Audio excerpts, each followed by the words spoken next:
man maa ngi feene côté asalem. côté asalem booy.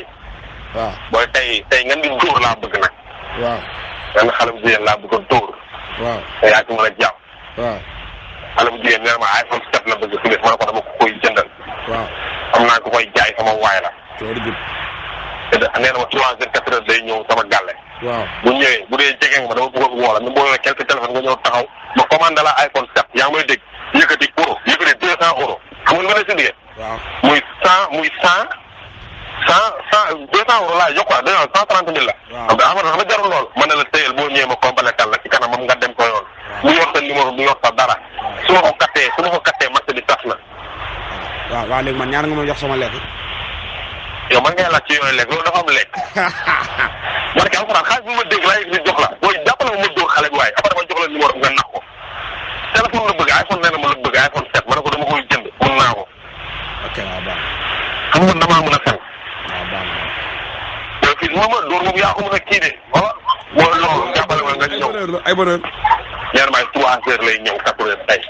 mais nag heure boobu est-ce que moo fekk Colobane la lay wax ji de. ah bu la fekkee Colobane moom dinaa jox 2000 njëgu paas parce que ay euros. waaw baax na waaw nga ne ko maa ngi ñëw. nga ñëw rek indaale quelques iPhone 6 sax xàññu ko yooyu noonu won ko sa téléphone ay iPhone xam nga mu la expliqué. ne ko bii moo gën a moor bii na non mais tey kon da nga naan ko da nga koo jaay xaaral jël ko ma jox la xaalis. waaw yaa ma dégg. ok waaw après moom bu demee jeex na ma récupéré waat ko mu nànk. ok baax na waaw. xam nga lu ma expliqué. waaw dégg naa la waaw. ah mais dañ fay nekk dañu fi nekk dina naxante kay dañ naxante ñoom rek te ñun ñoo leen gën a ñeewu. waaw noonu la demee nag jaajëf. waaw te sama système boobu nag bu ko taaj léegi ah comme xale bu jigéen bu bëgg dara nga woon ne teg ak moom di jox ko xaalis ci gane ko. te mooy dala yàlla jàppee baax na. ah mais kooku tamit lu mu bëgg yombul de bañ rek nga bëgg ci ñaata yow. iPhone 7 300 ñaata lay jar. 250 000 wala 300 000. waaw loolu ëppul ci baño. ëpp na kay si lëf. man de maa ko gën a dee man dina rek jëndi euro joxe ko. bu mu yaakaar ne yow téye na ko. waaw baax man la demal te ñëw ñun ñi bi ma may ko pass 2000. 2000 yooyu baax na ci ñàkku dafa. waaw baax na. baax na ñàkku dafa ku ñu kat may la 2000 kay santal yàlla. man nga bañ a may dara tamit. waaw baax na mooy Koufel. man yi yaay def yow ak yeneen. yow mission ba war a dóor rek dem yaa ngi woon tegal la.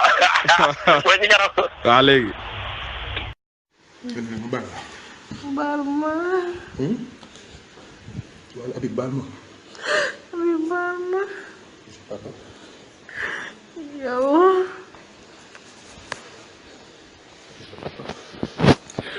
waaye yow la bàyyi ma ngir yàlla. yaay sama papa baal ma. waa doy na. am sama la tamit teppeeku na.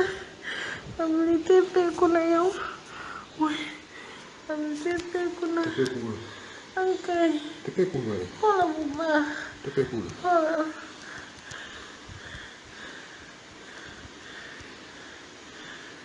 Teppeeku la. ay Habib doy na yow ngir yàlla. ay Habib yàqu naa ba pare. muy sama ndey. ay Habib. sama nag bi mi ngi metti. ay sama loxo bi mi ngi metti. muy sama ndey wooy maa ngi daanu. Habib daanewu ma fii de.